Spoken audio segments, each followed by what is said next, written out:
একদিন মায়ার নবী মুহাম্মদ সাল্লাল্লাহু আলাইহি ওয়াসাল্লাম একটি জঙ্গলের পাশ দিয়ে হেঁটে যাচ্ছিলেন।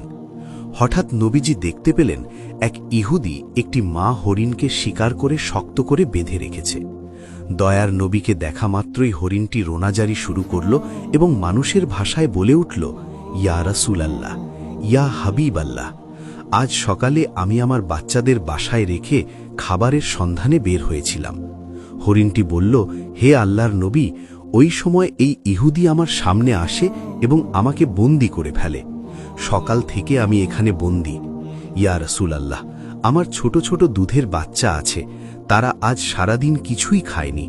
আমাকে না পেয়ে তারা হয়তো অস্থির হয়ে পড়েছে, পিপাসায় তাদের বুক ফেটে যাচ্ছে। হরিণটি আকুতি জানিয়ে বলল, ওগো আল্লাহর হাবিব, আমি শেষবারের মতো আমার সন্তানদের সাথে দেখা করতে চাই এবং তাদের দুধ খাওয়াতে চাই। দয়া করে আপনি এর একটা ব্যবস্থা করে দিন। হরিণের এই করুণ আর্জি শুনে দয়াল নবীর অন্তর কেঁদে উঠল। তিনি ইহুদিকে ডেকে বললেন, হে ইহুদি, তুমি কেন এই অবলা প্রাণীটিকে আটকে রেখেছ?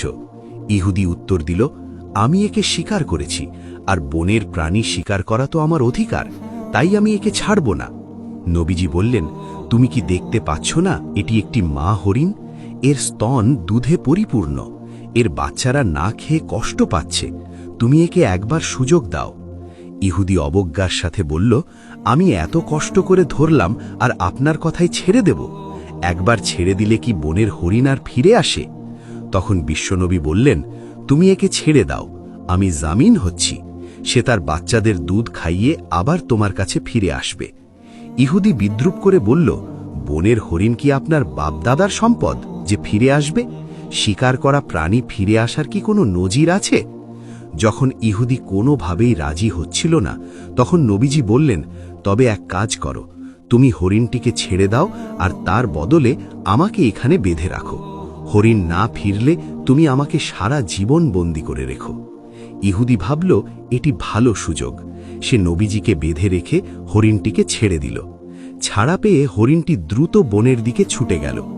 ইহুদি মনে মনে হাসছিল আর ভাবছিল, এই লোকটির মতো বোকা আর কেউ নেই, একটা বনের প্রাণীর জন্য নিজের জীবন বিপদে ফেলল। ওদিকে মা হরিণ দৌড়ে তার সন্তানদের কাছে পৌঁছল। বাচ্চারা তাকে দেখে বলল, আম্মাজান, আজ কেন এত দেরি হলো? আমরা আপনার জন্য অপেক্ষা করতে করতে ক্লান্ত হয়ে পড়েছি।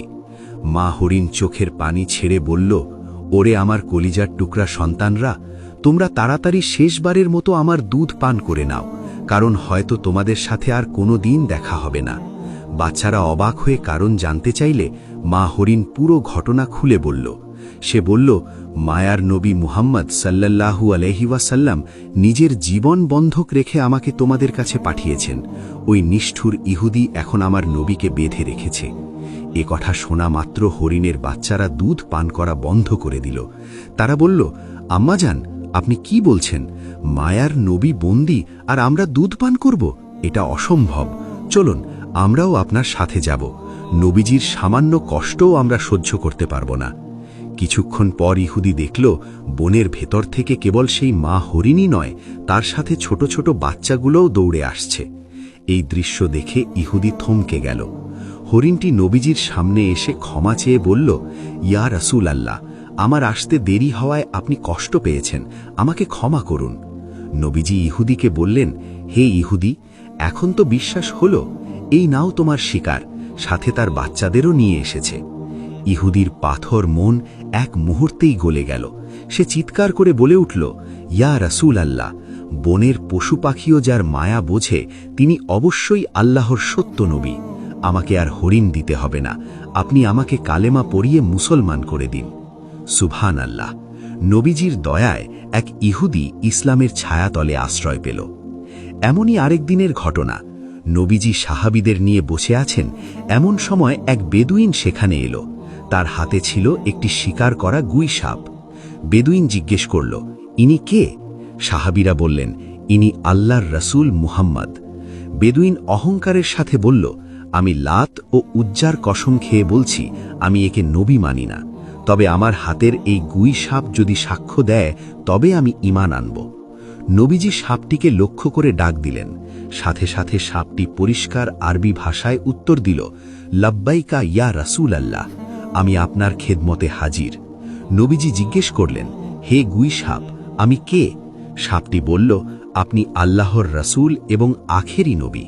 যে আপনাকে মানবে সে সফল হবে, আর যে অমান্য করবে সে ধ্বংস হবে। এই অলৌকিক দৃশ্য দেখে সেই বেদুইনও সাথে সাথে ইসলাম গ্রহণ করল।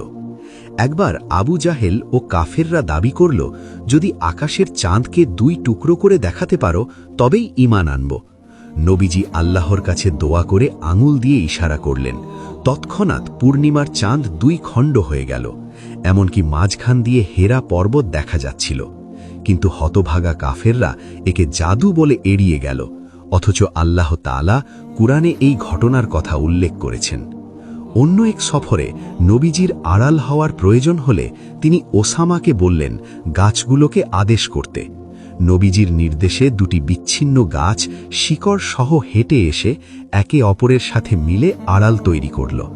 কাজ শেষে তারা আবার নিজ জায়গায় ফিরে গেল।